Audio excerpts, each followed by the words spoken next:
Mica, we're so happy to have you with us today. And I found you on Podmatch, or they found me. I'm not sure which. And you do amazing work with in-depth genealogy beyond the data and into the lived experiences and stories and taking people back. And I'm in my personal recovery journey of deconstructing my whiteness, only to learn that I don't have stories. The only Mm. story I have is, I'd say, Mom, what are we? And she'd say, oh, we're Heinz 57. And of course, we all had Cherokee blood, just ask her. We know that's mostly a So fallacy. common, though. So common. Yeah, yeah. Hmm. And so I'm fascinated now. Things are popping into my screen that have never been there before about history. And I've had historians on the podcast this season. This season is Resilience Reimagined.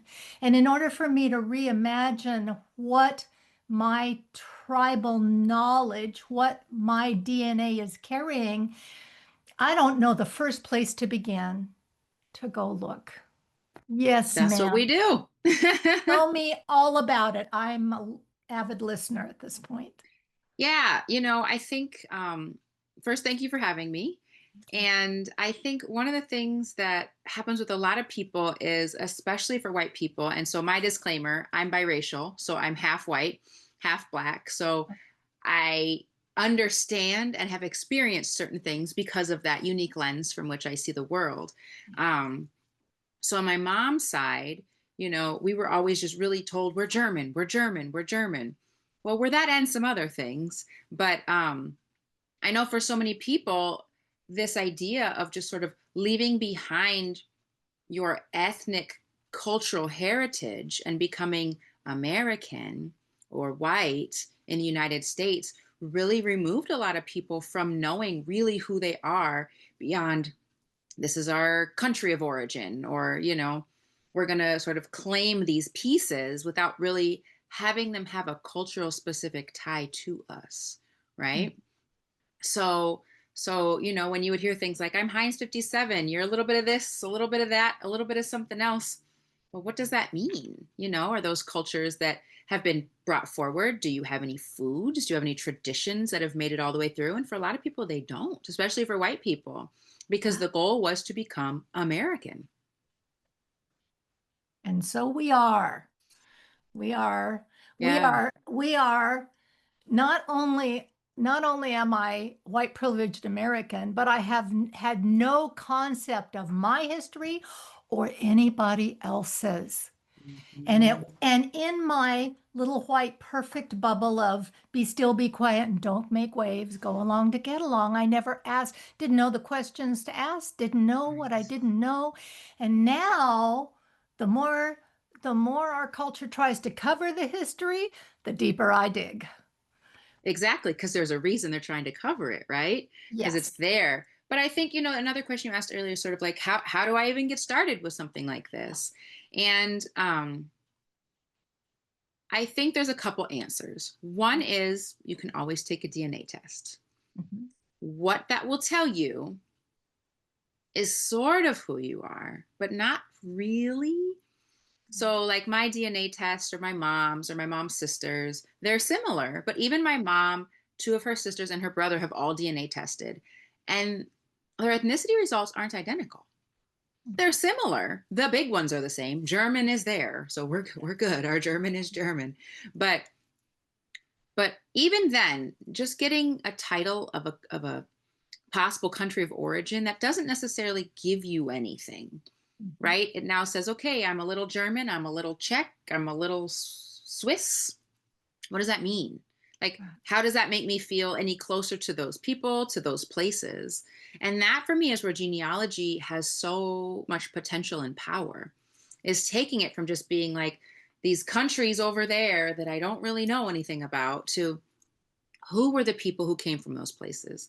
Why did they come from those places? What were their experiences like crossing the water, getting here, depending on when they came, especially for folks who have a lot of British or Scottish sometimes.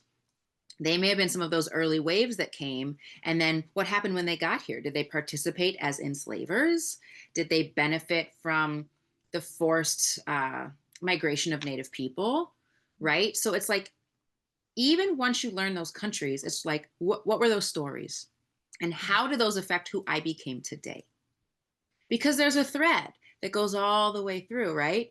Getting to benefit from something like the Homestead Act because the Native people were forcibly removed from that land might mean that you've now had land or the ability to get generational wealth for generations and generations and generations, when other people, even African Americans, for example, Mhm. they were able to homestead, but oftentimes their papers would just get lost.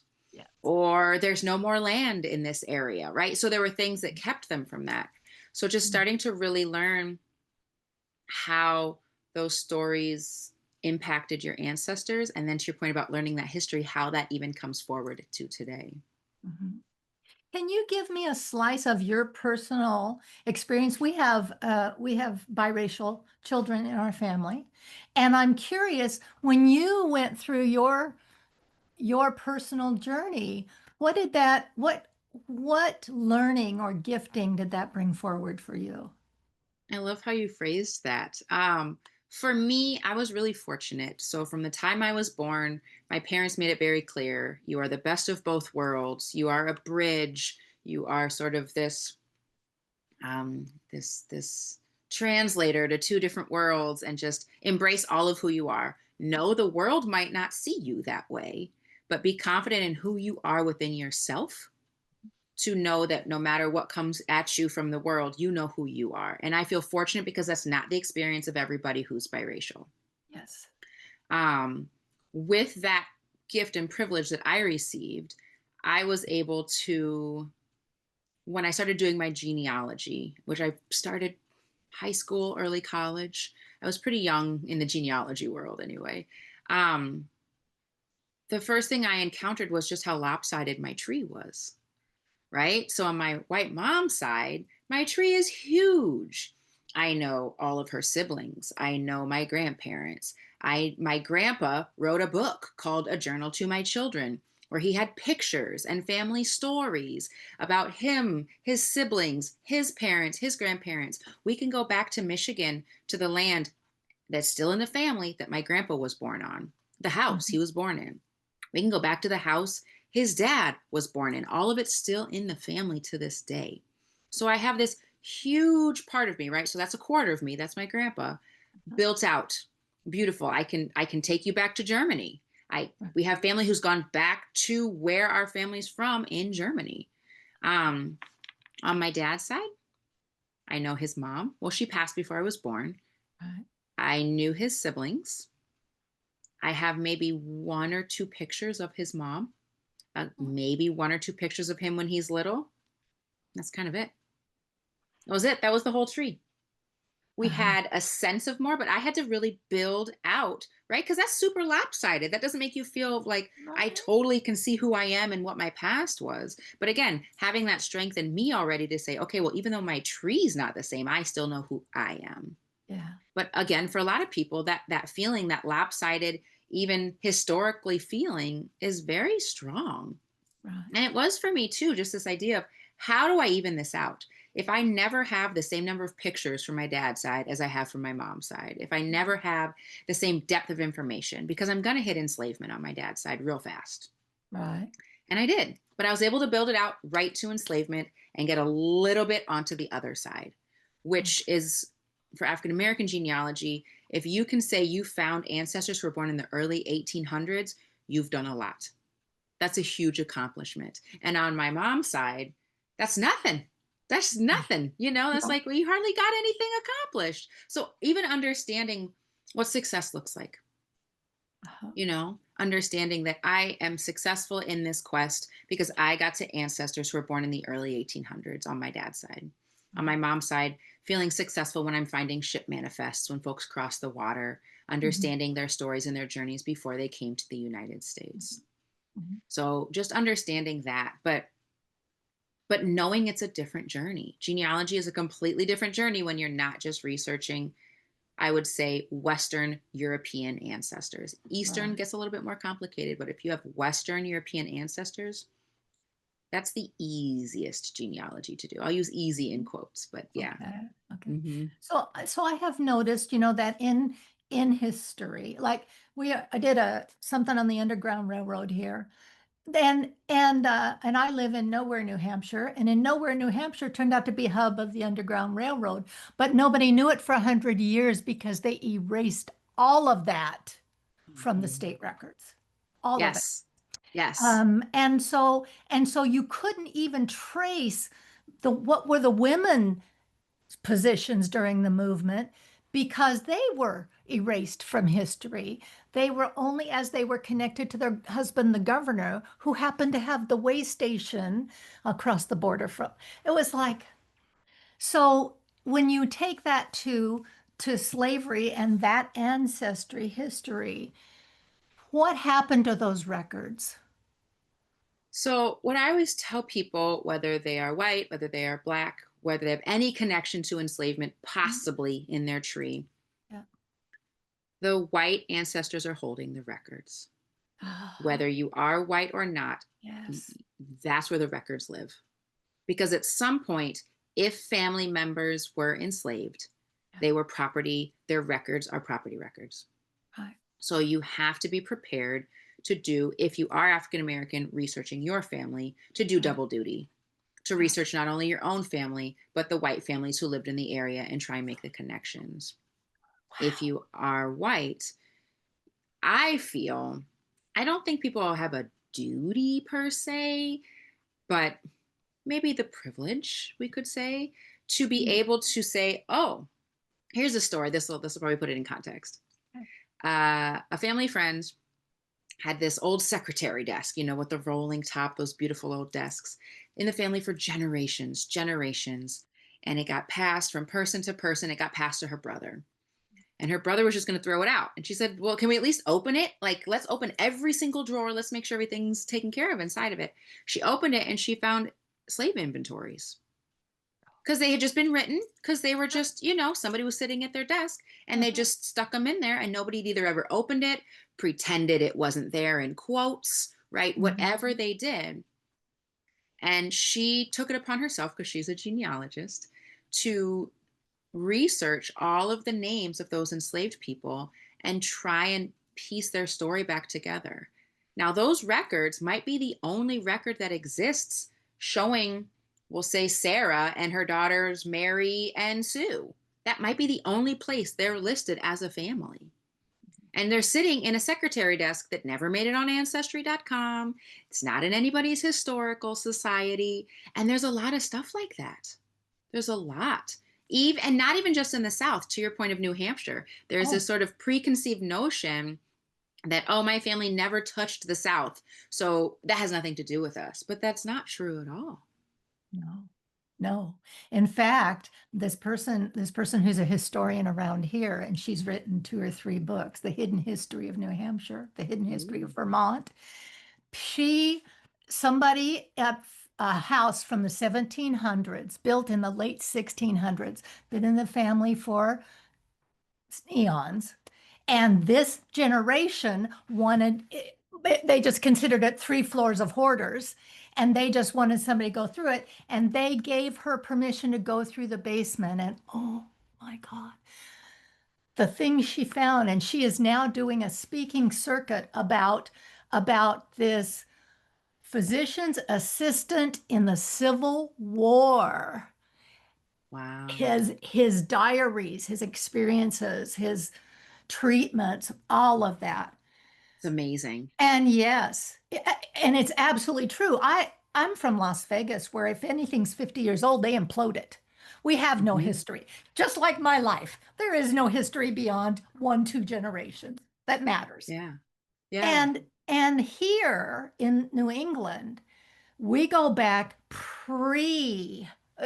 all the way back, right? So far. Yeah. And the houses still exist. I would never want to live in a house that old, but you know what? People do, and they pass it generation to generation, and the treasures they don't even know are Yeah. there.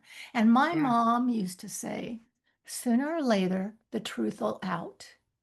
And I see that in our culture today, in our hidden Yes. histories. And I'm fascinated by your investigative mind into because the power the is in the stories and the Hmm. stories we tell ourselves about the stories that we Exactly. hear. Yeah. And that oral tradition that has held civilization together since the beginning of time, more and more is lost as we become homogenized now with AI, for example, Hmm. or Yeah. the victor's version of events. It's so true. And I think, it's interesting to sort of watch the ebbs and flows of keep it, throw it away, right? With culture, we had the depression where everybody kept everything. Um, and then their kids are like, keep nothing. And then everything gets thrown away and lost forever. But it's such a fine line of knowing, how do you know this will be valuable later? Because honestly, if I came across a bunch of random doctor's notes that were just like the random ways that Uncle Joe treated people for assist, I would probably say that's trash. Yeah, yeah, But then 2 generations later, people are saying, well, how else would we ever get to know this level of detail about medical care that's so different from whatever the heck it's going to be in the future that I can't even imagine? yeah. And that's where the stories are. The stories are in those little scraps of paper. Um, I have a client whose great grandfather worked at a local hotel here. He was just a worker, a porter, probably, part of the early African American history here in Minnesota. And we have a huge history that's also been lost, and we're working really hard to uncover it. The whole Midwest. It's just people think nobody was here, Yeah. and they were. Uh-huh. But anyway, this letter, it's just a teeny tiny. It's probably about, yeah, I don't know, 2 inches by 3 inches, teeny tiny little letter, maybe 3 by 5, on official letterhead for this hotel that's still standing to this day. And it's written by the proprietor in his hand, that is literally just sort of a reference letter for this man Okay. because he left. But this reference letter would almost have been his ticket, right? Think Mm-hmm. about it. When we call for references for jobs now, well, they didn't have that. So you had to take your reference from your previous employer with you. And Mm-hmm. so the family still has this. It's been copied and copied so they don't have to mess with the original, which is falling apart. But somebody along the way, they understood that this little scrap of paper was huge. For him to have a letter from the proprietor of this, to this day, still a big deal hotel. Uh-huh. The proprietor himself wrote it. He had glowing reviews. That was literally his way to go to whatever his next job is and say, this man thought highly of me. May I please work for you? But Mm-hmm. it's a scrap of paper. Yeah, yeah. Well, tell me more about you and where did your inquisitive investigative what sparked that? I'm sure you were born So with it at some level, but I probably was. yeah. um, so I am 43 Mhm. and I'm from Iowa, live in Minnesota currently.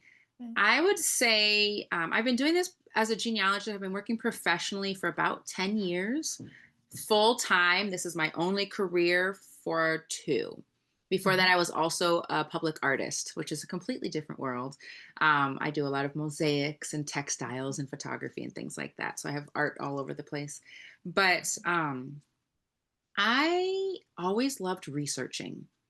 I would research everything. I would research different types of animals and learn all about them in the inside. I would have you remember the world books? They're always Oh, on the bottom yes. shelf because they were so Yes. heavy, World Book encyclopedias. You bet but I they were did. great for little kids because they were right there for us because they're on Yeah. the floor. Yes. So I always had the world books out. I was always reading and learning and, oh, I'm looking for this. Oh, well, the next thing in the alphabet is this other cool thing. Let me now learn about that. So that was always part of who I was. But I also loved murder mysteries and investigative TV shows and books. I've read all the Agatha Christie's. My grandma got me all the Nancy Drews, a couple Hardy Boys, Yeah. um, Patricia Cornwall. So I did a lot of mystery reading. My mom and I would watch a lot of Masterpiece Theater and a lot of Masterpiece Mystery with Vincent Price growing up. So it was always just, I don't know if it's because it was around me and I got interested, or if I was interested and spent more time with it. So I don't know, chicken egg, right? Which one was really first? But I've always been really inquisitive and I love puzzles. And really for me, a lot of what I do, it almost feels like detective work, right? So Mm. here's a clue from a census. Here's a clue from a birth certificate. Here's a clue from a death certificate. Here's a clue from a newspaper. But you have to put them together to find the story inside of them because otherwise they're not really telling you that much. And so you Mm. put them together and then verify them. The fun comes when they don't match. And then you have to figure out why they don't match and why people are changing their birth dates or their birthplaces or changing their names Yeah. sometimes. Mm. Um, but that's kind of, I think, where it comes from for me is just this curiosity and puzzle solving, but also I think the storytelling aspect that I don't know where that comes from, but it is really important to me. Mhm. I think the way I describe it is really reintroducing people to their ancestors, Mhm. getting to know really who they were as people the best we can from pieces of paper that we're trying to put together or newspaper clippings that we're trying to put together. But just making them feel more like whole people rather than just sort of a line on a chart that says first name, middle name, last name, date of Mhm. birth, date of death. Because that doesn't feel like I don't know them when that's all Right. I have. Right. Hmm. And Yeah. I didn't know that genealogy was a profession. I didn't. Hmm. I because I've known people who do it, but it's a hobby or it's a religious pursuit or they have some reason. And back before ancestry.com, when everything had to be mailed, I mean, slow mailed to get anything back from the cemetery in the town in the something. But how did you was it an interest that became a passion that became a profession for you? Hmm. Ah, Absolutely. okay. So the funny thing is, so my master's degree is in fine arts. Yeah. While I was doing my master's thesis, which was actually the genealogies of 11 mixed race people that I turned into textile pieces. So that was my master's thesis. So it was already integrated, right, with what I was Yeah. doing.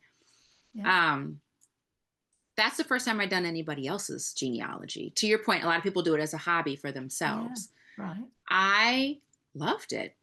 I loved learning other people's stories. I loved learning just parts of history that I wouldn't have known because my family stories don't touch those pieces of history.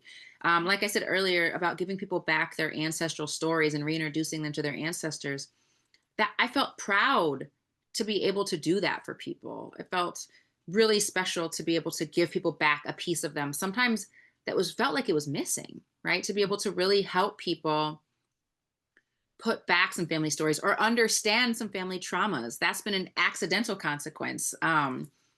Helping people who maybe grandma was not very loving. Grandma did not give hugs. None of the things, she wasn't the cookie apron grandma that we think of, right?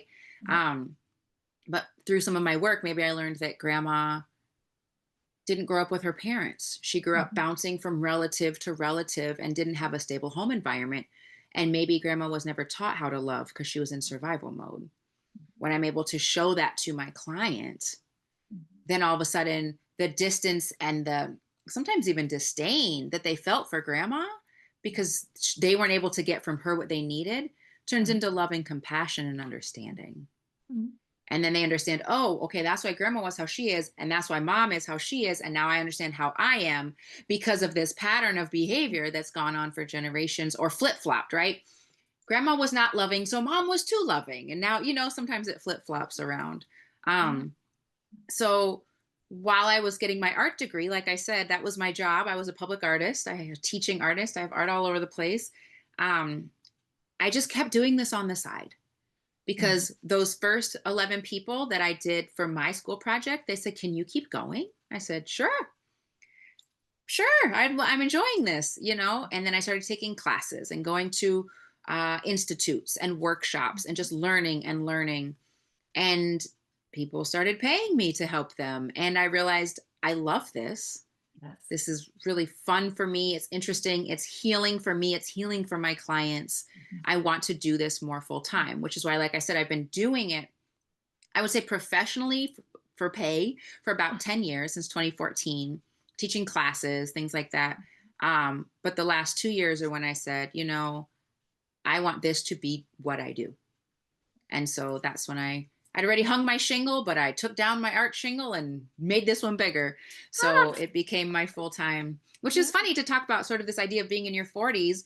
So in my 40s, I decided this is going to be my full time career, not what I went to college for, not what I have 2 degrees in, but it was a natural trajectory that just made sense. Yes. And so so where do people find your shingle? How do they hire you? How do you decide who's a good fit for you as a client and who isn't? Because to me, that's the beauty of being in this entrepreneurial status is I get to pick who I work with. Yeah. So I'm a member of the Association of Professional Genealogists, and so I'm on their members list. Mhm, We pay our dues and have to make sure we're taking our continuing education credits and things like that. So some mhm. people find me through there. Some Okay. people find me through the classes that I teach. Mhm. I teach classes and workshops and go to presentations all over the country, and people find me through that. Other people just Google me or just Google genealogist, and sometimes I'm the lucky one that pops up first on the algorithm. Uh-huh. Um, and then I'm on social media: Facebook, Instagram, YouTube, LinkedIn. People find me there as well. But yeah, it is nice to be able to pick. When I'm picking who to work with, I often pick people who are stuck, which is a silly thing sometimes because I'm not making it easy for myself. But Yeah. I want to be able to help people in a way that they couldn't necessarily have just done it themselves. I Uh-huh. also work with people who I say, you can probably do this yourself. Let's just spend a couple hours together and I'm going to get you back on track and you can keep doing it yourself. So I do that as well. Right. Yeah. Um, but I either work with people who are looking for a specific ancestor or Mhm. they're stuck on a certain ancestor. So maybe Oh. they found great grandma, but they can't figure out who her parents are. So Mhm. then we'll just work really hard to like tell her life story. Or they have this crazy uncle who just up and disappeared one day. And can you try and track him down again and see what happened to him? And Right. sometimes we can. Yes. Sometimes we can't, but oftentimes we're able to figure something out. So I do that. And then I help people who are just looking for things for family reunions. So I help people make trees that they put up on the wall at their family reunion that the family members can add information to, or family books Mhm. and presentations and things like that too. So I help women find their voice, and one of part of that is healing generational trauma, which if you do this work for any length of time, you can't not believe that the things of my grandmother lived in flood zones. My mother never learned to swim and was terrified of the water. I'm terrified of the water. I made sure all my kids got swimming lessons. Okay. All- and and the things that have a life of their own that thread through your life with no conscious memory. And so when I work with women, their voices, they're stuck in a different way, but their voices are stuck. It's right here. There's something embodied that wants to be expressed, but they wouldn't know where to begin to look.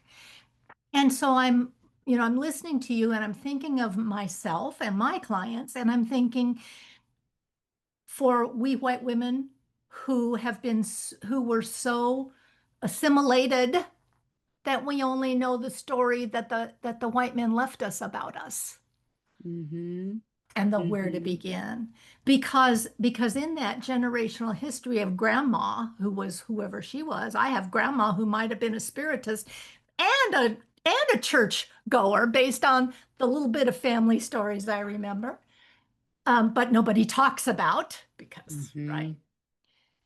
How do we use a service like you to uncover the secrets of what have us locked up that we wouldn't even know because it's cellular level? Yeah. And I think it really comes down to especially that matrilineal line, right? Mhm. That's been erased at some Yeah, point and turned into absolutely. Mrs. John Smith and doesn't even have her own identity a couple generations ago. Yeah. I think, you know, even just saying, I just want to learn about my ladies. Mhm. Just Mhm. who was mom? Who was Right. mom's mom? Even down to the where did they go to school? Are there any Mhm. pictures of them? Mhm. What was their neighborhood like? Just to your point about the flood zone, right? Right. Well, of course, that makes so much sense when you start to put it all together. Yeah. But even just really just focusing even just on that one super powerful matrilineal line and Mhm. just claiming any of those stories back. When did she get married? Did she only get married once, or was there actually another marriage? How many Mhm. kids did she have? Was she able to keep all of those children? Were some of Mhm. those children who died young? What impact may that have had on her? Mhm. Let's look at naming patterns of the children. Mhm. Sometimes you can get a sense of who your ladies were with a sense of like, oh, okay, well, like in my case, my middle name was my mom's aunt's middle name. Well, that seems so random in a sense, like, well, that's weird. Oh, well, she really loved her aunt. Her aunt was important to her. Yeah. And now all of a sudden, okay, well, I don't really know anything about that woman. I should probably do some learn. Why was she important to my mom? Whether my mom's still alive, I'm fortunate in that way. So I could Mhm. ask. Mhm. I could also do some other work where she's not alive to learn who was this woman that mattered so much to my mom. Mhm. Um, just it is even just taking snippets. Like you said, you get little pieces of stories. For Uh-huh. example, my mom's mom, so my grandma's mom, seemed to have some disdain for her own daughter that nobody could ever really identify. Mhm. My grandma had some issues because she didn't look like anybody. Uh-huh. Come to find out through DNA, my grandma has a different dad than the dad that we thought she had. And she Uh-huh. looks just like him. So now your mind goes to, well, we don't know what kind of relationship created my grandma. Was it Mhm. that every time great grandma looked at her daughter, she saw this man's face? And that created a disdain? Sure. But genealogy is the only way you're going to figure stuff like that out. Right. Is just all of a sudden those dynamics of, okay, well, because of the dynamic from my grandma's mom to her, does that affected my mom's dynamic with her mom, Mhm. and so on and so on and so on.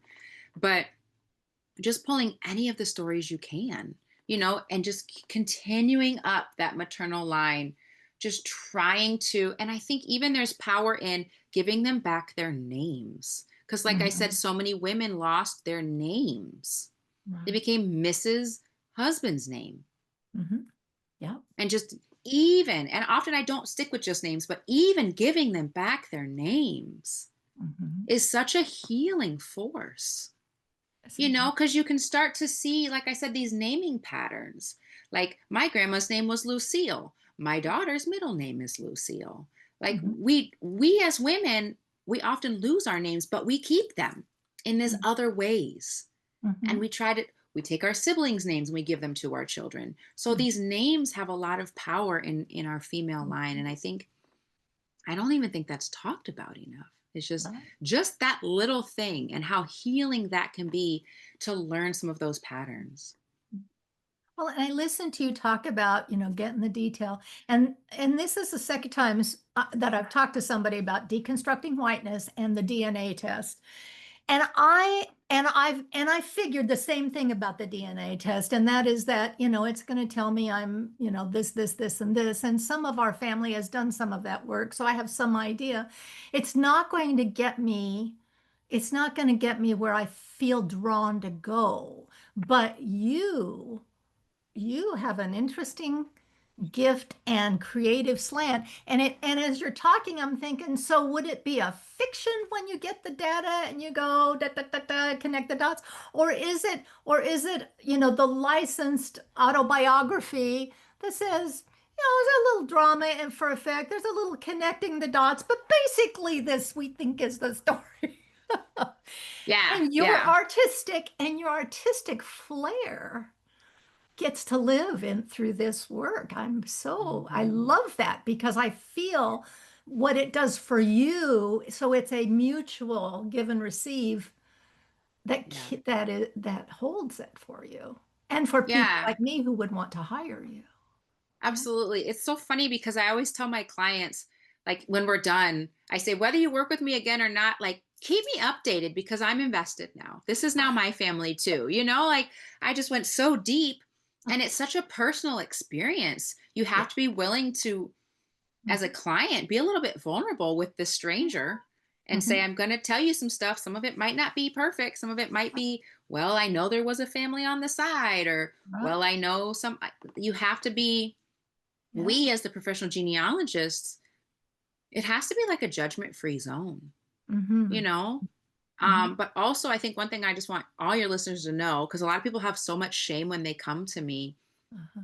Almost everything you think is unique to your own family story is in somebody else's also, in a good way, in a good way that can take some of the shame out of it. You Uh-huh. know, whether there was an extramarital affair, whether Mhm.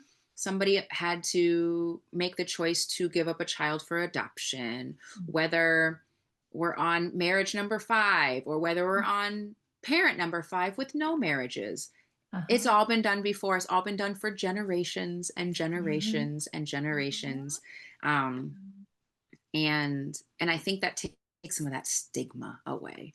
Right. Right. Mhm. And how do you win the confidence of people to get enough information to do that? Do they come to you already in such a state of curiosity or pain that it's near the surface or? No, I don't think so. It might just be me. I don't know. I think, some people are ready. Some people Yeah. are exploring options. Mhm. You know, some people are thinking maybe this is a journey for me, but I'm not sure if I'm ready for what the points might be. Mhm. I also try to meet people where they're at, right? So if we do DNA, I make sure everybody knows up front, we may or may not find unexpected results. Like I found out my grandma's dad was a whole different person, right? Did not expect that.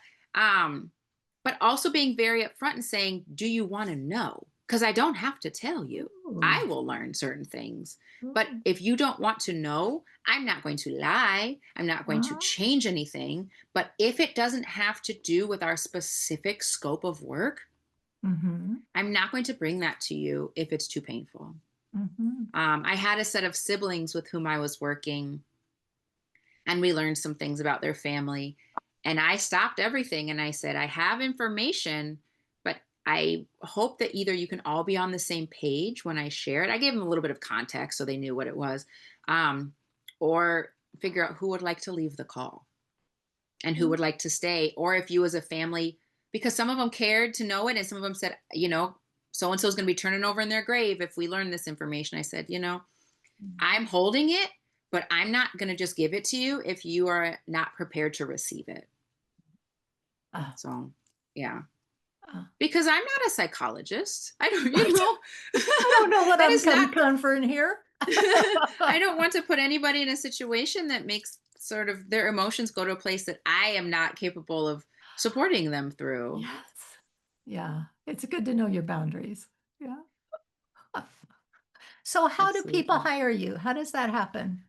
And what does that look like? So, yeah. So, people hire me through my website or through my socials. It starts with just setting up a free 30-minute call. We just chat, learn about What's your uh, website? Anders genealogicalservices.com. It's really long, but the good news is my name is unique. So if you just look for Mica with no H, Anders, Mica Anders, Uh-huh. I pop up. My daughter Oh, says I'm Google famous, whatever that means, because I have multiple pages on the Google. So you can find me on there pretty easily. But Anders Genealogical Services is my company. And we just have a 30-minute meeting. I hear your story, what you're learning about, what you're interested in learning about your family. We figure out which one of the packages I offer would probably be the best fit for you. Or, like I said, if it would be better, um, if you're somebody who's already kind of doing it on your own, I say, maybe we just need a 2-hour session together. We work through your stuck spots. I give you some tips, maybe some homework, and you keep working on your own, and come back whenever you need assistance. So, after that 30-minute call, we figure out which payment plan works best, which package works best for them. And my small little team and I get to work. And we do the research, we do the analysis. I make reports and pretty charts that I hope are really easy to understand. And usually 8 to 10 weeks later, you have some piece of your family story. I have some members of my family who do hobbyist genealogy, but I noticed when I went to a family reunion that their understanding of the spelling of my grandfather's name was not the same as my understanding. And I'm like, and I'm a spelling freak for whatever reason. I was like, how does that Mm-hmm. happen? How do you think they have a different middle name than I think they have right? Mm-hmm. So, Mm-hmm. very, very interesting. I'm fascinated by this, and I feel like I found my next little baby step into deconstructing my whiteness because I was born to tell the secrets in our family. I was born for Mm-hmm. that. They did everything they could to make me be still, be quiet, and don't make waves, and they could never suppress it. And I'm still doing it, not just with I my love it. family, but with everybody's story. If Mm-hmm. there's a secret, I'm going to ferret that sucker out and put that elephant in the middle of the room so we can talk about the stink. Yeah. Yeah. That's Because you how that have is. to. Well, yeah, It if you doesn't want to heal, magically go anywhere. It just pushes to the next generation. well, exactly. And with each Mm-hmm. generation, from my vantage point now, I can see that the ramifications, it's like compound misery if it doesn't get dealt with. And Yeah. some branches of the family deal with more than others or deal with the thread that they know. But what about the threads we don't know Mm-hmm. Mm-hmm. that take on a life Exactly. of its own, right? Yeah, So exactly. I'm fascinated. I'm so glad Thank we're you. able to Thank you. meet. So I always ask our guests toward the end is, our season 3 is resilience reimagined because by this time in our history, it's not enough to redefine it. It's not enough to think that resilience is stoic, suck it up. What is resilience reimagined? And oh, by the way, I have to ask you about your earrings. Is that Nefertiti? Yes. Okay. Do they have significance for you? I love it. I just love them. I just love When them. I was in, I have all these, I probably can't even see them. It says Egypt. I have all these Egyptian art books. When I was in art school, I took a bazillion classes on Egyptian art and culture, and I was just fascinated by it and the history and the longevity and all of the crazy stuff they were dealing with over there. I Mhm. thought, and the way they use symbolism in their hieroglyphics and things. So, mhm. Cool. All right, great. That brings a memory to me, so I'll share that with you personally offline someday. Yeah. And do Okay. you have anything oh yeah, so what is resilience reimagined for you? So for me, when I think about resilience, I think it's actually about stepping out of the comfort zone, right? A lot Mhm. of people think being resilient means you just kind of got to like deal with it and put up with it and work through it. But I think it's stepping out of that comfort zone and and reimagining what comfort is and reimagining what Mm. knowledge is and kind of moving into that next level. Maybe it's a step up. I'm not sure what direction it is, out, up. Um, to me, it feels like a ring that's growing outwards, like you're moving to the next ring outwards. Mhm. And yeah, and just it's about knowledge, it's about growth, but it's about being uncomfortable in a growth way, right? That soreness that you feel when you go work out that you know is because you have new muscles growing, not because you can't walk the next day. It's like that kind of pain, Yes. that growth pain. Yeah. Mhm. I get it. Okay. Yeah. Is there anything that you wanted to share with our audience that we might not have covered in this first go? Um, just that I think, especially knowing our audience is starting in my age and going up, right? Um, a lot of folks wait to be interested in doing their family history until they are the ancestor, Right.